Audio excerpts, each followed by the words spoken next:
नर्मदे हर। प्रणाम स्वामी जी, आपके चरणों में मेरा प्रणाम। और मैं अपने जुड़ने वाले सभी लोगों को थोड़ा सा आपका परिचय देना था, वो सब आपके बारे में जानते भी हैं कि स्वामी जी चंडीगढ़ से इस समय हमसे जुड़े हुए हैं। और स्वामी जी ने 7 वर्ष की उम्र में ही एक धर्म और आध्यात्म का मार्ग चुना था, जिसमें साथ साथ उन्होंने अपनी शिक्षा पद्धति भी अपनाई थी। और बंगाल के कई स्थानों में उन्होंने कई तपस्या और कई साधनाएं की थी। वहीं पे उन्हें उनके गुरु भी मिले थे और वहां से उनका एक आध्यात्मिक सफर ऐसा शुरू हुआ था जिसमें शैक्षणिक योग्यता भी साथ साथ चलती रही थी। और कई स्थानों पे भारत में अलग अलग और भारत के बाहर उनके गुरु स्थान है। और इस समय स्वामी जी चंडीगढ़ से जुड़े हुए हैं। तो एक बार फिर से प्रणाम आपके चरणों में। स्वामी जी, अगले महीने नर्मदा जी का प्रकाश उत्सव है और हमेशा की तरह हर साल हम लोग दीपदान करते हैं, उनको भोजन कराते हैं, उनको चुनरी चढ़ाते हैं। लेकिन जिस तरीके से नदियां विलुप्ति की ओर हैं, तो मुझे लगता है कि कोई ना कोई सोच हम सबकी ऐसी होनी चाहिए आपके आशीर्वाद के सानिध्य में, जिससे उन नदियों का संरक्षण भी होता रहे। मैं चाहूंगी आप मुझे और मेरे मिलने वालों को कुछ ऐसे सुझाव दीजिए जिससे हमारे अंदर वो जागरूकता आए कि जल तत्व बना रहे।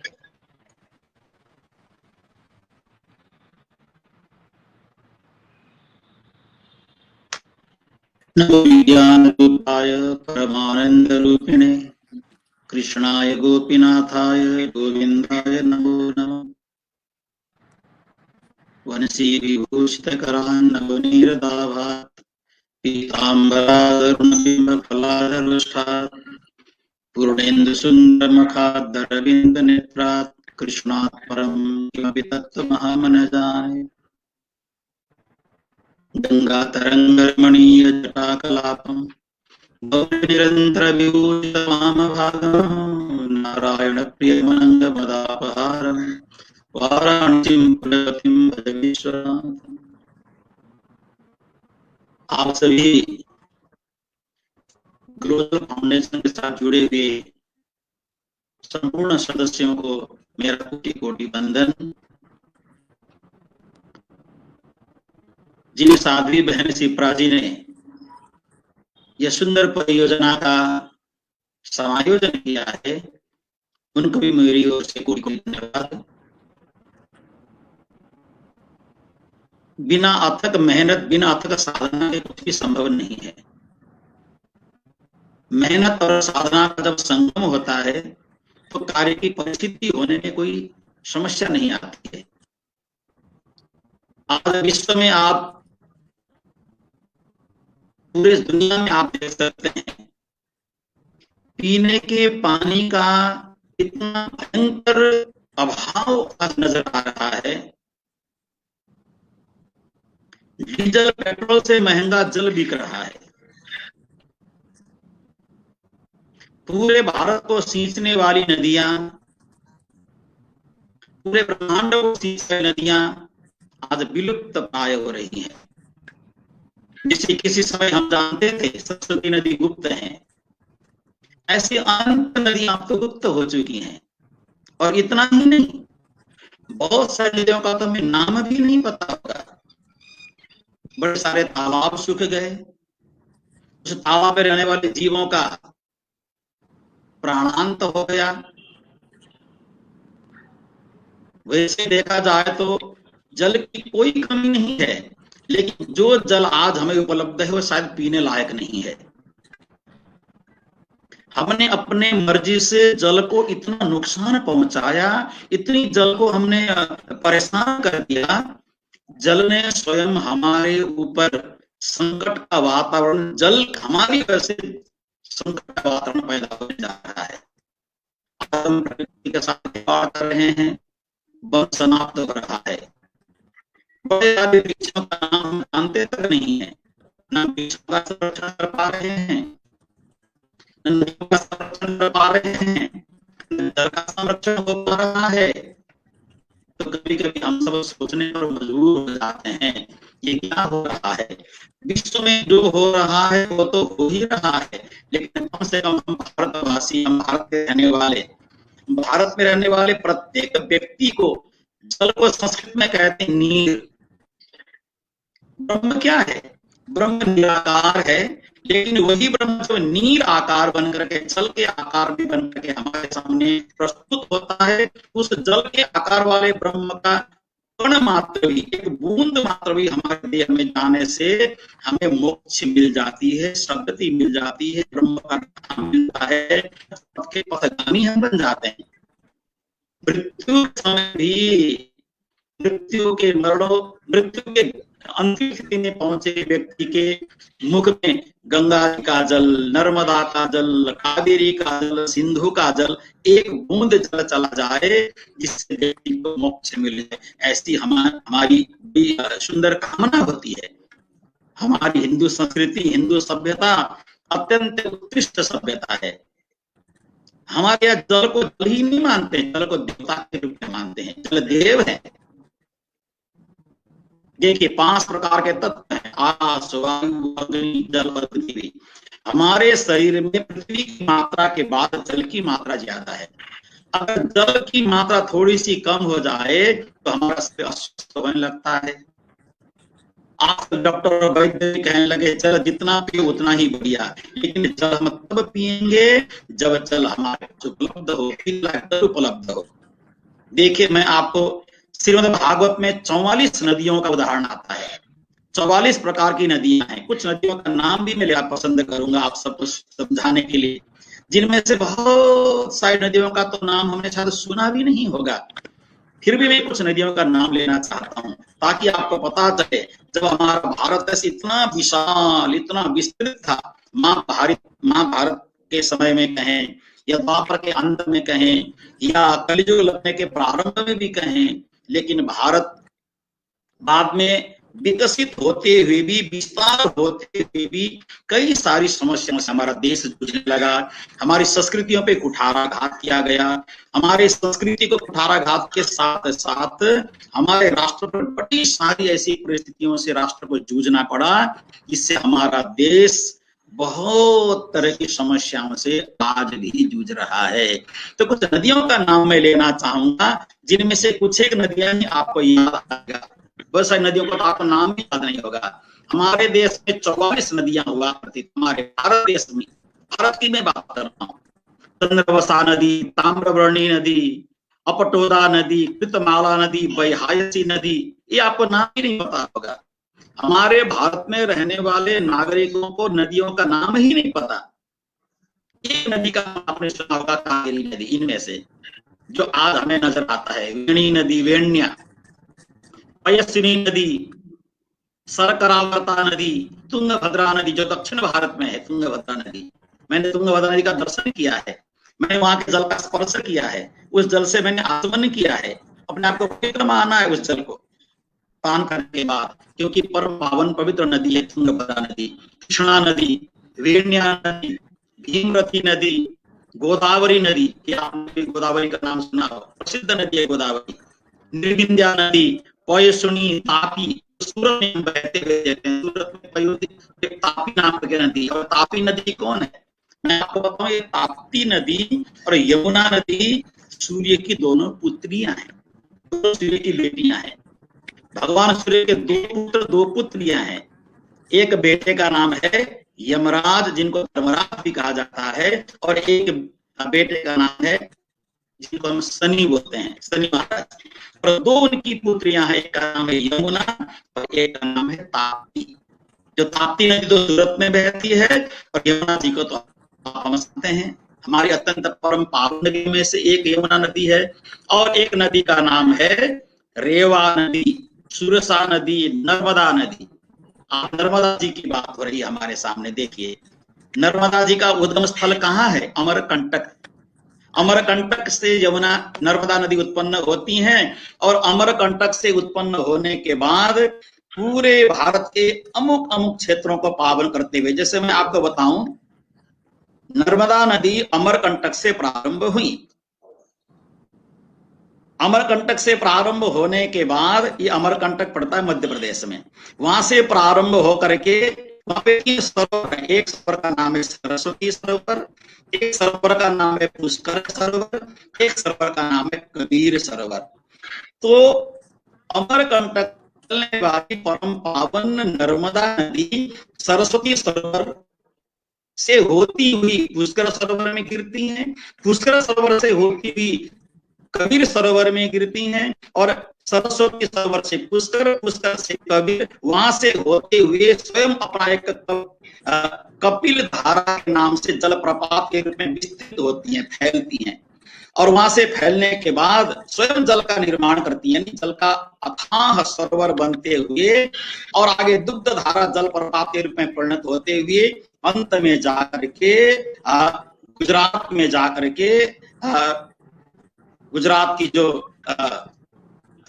एक स्थान है जहाँ पे जो गंगा के नदी के समुद्र का जो स्थल बना हुआ है, वहां पे जाकर के खंबाती खाड़ी में जाकर के ये नर्मदा जी मिल जाती हैं। तो देखिए, ये जो भारत में जितनी भी नदियां हैं ना, ये नदियों को नदियां ना समझें, इन नदियों को हम समझें भारत की नदियां जैसे हमारे नसें चलते हैं हमारे शरीर में, तो नसों की तरह भारत में नदियां बह रही हैं। जैसे हमारा शरीर है, हमारे शरीर में 72,000 प्रकार की नाड़ियां बहती हैं।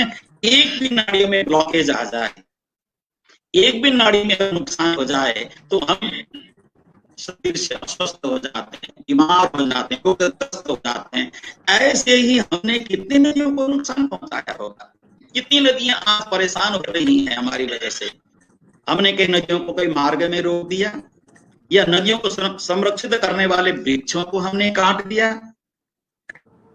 या तो नदियों में हमने दुनिया भर की गंदगी डाल दी, पूरी गंदगी से नदियों को हमने अपवित्र कर दिया।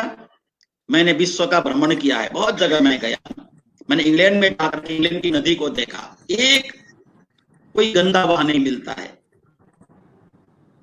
अमेरिका गया तो वहां की नदियों को मैंने देखा, इतना साफ सुथरा।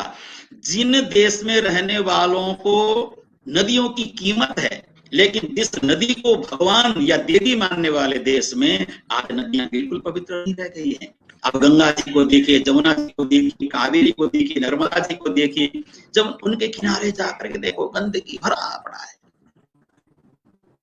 नदियों को क्या कहा हमारे शास्त्र में, भागवत के 5वें स्कंद में क्या है, नदियां नदियां नहीं, नदियां देवी हैं। गंगा जी को देवी के रूप में मानते हैं, जमुना जी को देवी के रूप में मानते हैं, नर्मदा जी को देवी के रूप में मानते हैं, कावेरी को देवी के रूप में मानते हैं। जितनी भी नदियां देवी के रूप में प्रत्यक्ष देवी। इसी जमाने में सब नदियां प्रकट होकर बातें करती थी, मनुष्य के साथ बोलती थी सब नदियां। आज ये सब कहाँ है, न इसकी परिस्थिति रही, न नदी का जल अच्छा रहा। आपको पता ही है यमुना जी कौन है, भगवान श्री कृष्ण की अर्धांगिनी, धर्मपत्नी। गंगा जी कौन है, गंगा जी के पुत्र का नाम है भीष्म पितामह। देवी साक्षात देवी है, और पवित्र देवियों को हम लोगों ने कैसे दूषित कर दिया है। इसलिए हमें सोचने पर हमें मजबूर होना पड़ता है कि आज किस समय नदियों का संरक्षण करना चाहिए। मैं आपको बताऊं, हमारे आदरणीय बहन शिवरा जी से बात हो रही थी, हमने तो बंगाल में जहाँ हमारा आश्रम है, वहां पे आश्रम में हम लोग ने तो बहुत बड़ा एक सरोवर बनाना प्रारंभ किया है, क्योंकि वहां पे जल की बड़ी कमी है, जल का बड़ा अभाव है, क्योंकि पहाड़ी इलाका है।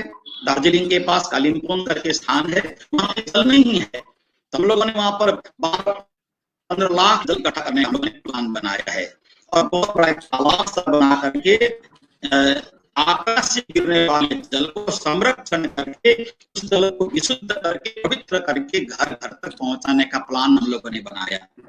और जहाँ पे मैं रहता हूँ, जिस आश्रम में चंडीगढ़ में, मैं कोशिश करता हूँ कि आसमान से गिरने वाला जल जिस पर हमारे आश्रम का अधिकार, मंदिर का अधिकार है, हम उस जल को बाहर क्यों फेंके, अपने बाउंड्री से बाहर क्यों जाने दें। वो जल तो हमें चाहिए, इस जल की हमें आवश्यकता है, क्योंकि जल अगर हम संरक्षित करेंगे अपने क्षेत्र में, तो फिर जमीन के नीचे से जल निकाल सकते हैं। आप कभी विचार करिए, 2 घंटा 4 घंटा बिना जल के रहिए, फिर आपको पता चलेगा कि जल की कितनी कीमत है। आप अरब जैसे देशों में जाकर के देखेंगे तो पता चलेगा जल पेड़ों से महंगा जल है। इसलिए हमारे प्रधानमंत्री जी बोलते हैं जल है तो कल है, अगर जल नहीं है तो कल हम कुछ भी नहीं कर पाएंगे। इसलिए एक एक बूंद जल को बताने का काम करना है। नदियों को नदियों की तरह नहीं, देवियों की तरह उनकी पूजा होनी चाहिए। देखिए माँ का आरती करने से तो हमारी श्रद्धा तो वहां पे जा रही है, हम श्रद्धा तो अर्पण कर रहे हैं, लेकिन श्रद्धा के साथ साथ पवित्रता की भी आवश्यकता है, शुद्धता की भी आवश्यकता है। श्रद्धा तो हम कर रहे हैं, लेकिन श्रद्धा के साथ साथ उसमें वस्त्र प्रक्षालन कर रहे हैं, गंदगी भी फेंक रहे हैं, पूजा के पुष्प भी फेंक रहे हैं, गंदगी भी डाल रहे हैं, अपने गंदे कपड़े भी धो रहे हैं। कभी अपनी माता के सिर पे अगर हम अपना गंदा कपड़ा निचोड़ें, मान लीजिए हमारी माता है, हमारी बहन है, अपना गंदा कपड़ा उनके सिर पे हम निचोड़ रहे हैं, तो माँ को कैसा लगेगा? अच्छा नहीं लगेगा। इसी तरह से सारी नदियां हमारी देवियां हैं, हमारी माँ हैं, उनके ऊपर गंदा कपड़ा कभी नहीं निचोड़ना चाहिए, शुद्धता चाहिए, क्योंकि हमने जो गंदा निचोड़ा है वस्त्र को, वो आगे जाकर के कहीं ना कहीं कोई पान करेगा, शुद्ध भावना से पान करेगा, पवित्र भावना से जल का पान करेगा। इसलिए अमरकंटक से ये जो सुंदर नर्मदा जी का प्रवाहमान नदी से जो आगे बढ़ रही हैं, यह साल उनका प्राकट्य का सुंदर उत्सव मनाने जा रहे हैं या मना रहे हैं। तो हमें इसमें यही प्रण करना चाहिए, ये प्रतिज्ञा करनी चाहिए, हम किसी भी नदी को अपवित्र न करें। विशेष करके हमारी पूज्य नदियां, जैसे कुछ नदियों का नाम मैं आपके सामने ले रहा था, तो नर्मदा जी, तरुणमती, सिंधु नदी, प्रबंध नदी, सोण नदी, महानदी, वेद स्मृति नदी, ऋषिकुल्या नदी, त्रिशा नदी, कौशिकी नदी, मंदाकिनी है, यमुना जी हैं, सरस्वती जी हैं, दृषद्वती नदी है, गोमती है, सरयू है, रोदस्वती नदी है, सप्तवती है, सुषमा है, और शतद्रु है, चंद्रभागा, असिकनी और विश्वा। किसी समय हमारे देश में 44 नदियां बहती थी। आज हम ढूंढ पाएंगे इन नदियों को? अगर विचार करके देखें तो ये नदियां मिलेगी आज हमारे देश में? बहुत सारी नदियां तो लुप्त प्राय हो गई है, देश बड़ा नदियां भी बढ़ गई, और बहुत सारी नदियां तो लुप्त प्राय हो गई हैं, नदियां तो है ही नहीं देश में, या तो जमीन के नीचे चली गई। हाँ, एक बात और मैं कहना चाहूंगा, शास्त्रों में यहाँ तक लिखा गया है, अगर जल को हम दूषित कर रहे हैं, जल को नहीं समझ रहे हैं, जल के विषय में नहीं जान पा रहे हैं, जब कलियुग अंतिम की ओर जाने लगेगा तो वृंदावन में बहने वाली जमुना और हरिद्वार से बहने वाली, से बहने वाली गंगा जी कलियुग के अंत में लुप्त हो जाएंगी, ऐसा शास्त्रों में वर्णना है। अगर जल को हमने नहीं समझा तो, जल को मात्र जल माना तो जल को हम प्राण माने, जल को हम अपना जीवन माने, जल को हम अपनी आत्मा माने, जैसे हम अपना आत्मा का संरक्षण करते हैं, देह को सुरक्षित रहने के लिए हम आत्म संरक्षण करते हैं, स्वयं को बचाते हैं, ऐसे जल की बूंद बूंद को बचाएं, एक एक बूंद को बचाएं, जिससे हमारा कल सुरक्षित हो। हम तो जैसे जीवन गुजार लेंगे, लेकिन आगे हमारी पीढ़ी की हम क्या देके जाएंगे, आने वाली पीढ़ी को हम क्या अर्पण करके जाएंगे, क्या छोड़ के जाएंगे हम? तो हमें यह निश्चित करना होगा, निश्चयता से इस बात को समझना होगा, आने वाली पीढ़ी को हम शुद्ध जल देके जाएंगे, शुद्ध वातावरण देके जाएंगे, और पवित्र संबंध जोड़ते जाएंगे, ताकि आने वाले लोग हमें याद करते रहें। तो मैं तो बड़ा प्रसन्नता अनुभव कर रहा हूँ कि ये ग्लोबल जल फाउंडेशन के द्वारा हमारी बहन शिल्पा जी ने जो एक प्लान बनाया है कि विश्व के जल को संरक्षण किया जाए, नर्मदा जी के जल को पावन किया जाए, पवित्र किया जाए, उनको मां का स्थान दिया जाए। देखिए कितना पावन है। दुनिया में दो ही तो शब्द हैं, दो शब्द हैं जो सम्मान के साथ सिर झुकने वाले शब्द, एक तो मां, एक ओम। आकार उकार मकार चंद्र बिंदु मिलकर के ओम शब्द तैयार होता है, और मकार आकार चंद्र बिंदु मिलकर के मां शब्द की उत्पत्ति होती है। जहाँ मकार है, जहाँ आकार है, जहाँ चंद्र है, जहाँ बिंदु है, ओम और मां में क्या भिन्नता है ना? दोनों में कोई भिन्नता नहीं है। तो हमारी नदियां सब माँ के समान हैं, तो माँ का महत्व हमें समझना होगा, माँ को जानना होगा। विदेश में कितना भी जल पवित्र क्यों न हो, लेकिन वो विदेश का जल है। लेकिन हम अपने देश को तो सुरक्षित रखें, अपने घर से प्रारंभ करना शुरू करें। आपके घर में छत से बरसात में रहने वाला जो जल है उसको भी आप बाहर न जाने दें, संरक्षित करें, घर में बचा करके रखें, कोशिश करें अपने घर में कोई ऐसा स्थान बनाएं। पवित्र जल है, एक एक जल को बचाएं, एक एक जल के बूंद को बचाएं, नदियों को पवित्र रखें। और मैं आदरणीय सीता जी को बहुत बहुत धन्यवाद देना चाहूंगा। आप जो काम कर रहे हैं ऐसा काम करते रहें जीवन में। और मनुष्य का शरीर तो मिला है लोगों को, आज है तो कल नहीं है, क्या भरोसा है। और ये शरीर तो घटता ही जा रहा है, उम्र बढ़ती जा रही है, हम बूढ़े होते जा रहे हैं, वृद्धावस्था की ओर बढ़े जा रहे हैं। जो काम हम कर रहे हैं इसको और आगे बढ़ाएं। तो बहन जी को मैं खूब धन्यवाद, खूब शुभकामना देना चाहूंगा। अपना कार्य करते रहें और जल का आशीर्वाद आपको मिलेगा, जल के साथ थलवासियों का आशीर्वाद आपको मिलेगा, थलवासी में रहने वाले संतों का आशीर्वाद आपको मिलेगा और परमात्मा की कृपा का प्रसाद आप प्राप्त करेंगे। इन शब्दों के साथ आप विश्व में लाइव टेलीकास्ट को सुनने वाले सभी बंधुओं को मेरा कोटि कोटि प्रेम प्रणाम। आप सब धन्यवाद स्वामी जी। धन्यवाद। आज आपने एक ऐसे हमें नदियों के नाम बताए जो सच में हम सबको नहीं पता था। हालांकि लगातार जो लोग जुड़े हुए थे वो बार बार यही लिख के भेज रहे थे कि आवाज क्लियर नहीं आ रही है, वो आपको नहीं सुन पा रहे हैं, और उनकी बेचैनी और परेशानी बता रही थी कि वो सच में आपके तथ्यों को सुनना चाहते हैं। तो आज शायद आप जिस स्थान पे हैं वहाँ नेटवर्क थोड़ा कम है। फिर किसी दिन जब आप ऐसी जगह पे होंगे जहाँ आपका स्वर मेरे लोगों तक पहुंचेगा तो कुछ और तथ्यात्मक सुझाव आपसे लूंगी। और बहुत बहुत धन्यवाद आपके सुझाव के लिए। आपके चरणों में मेरा प्रणाम। नर्मदे हर।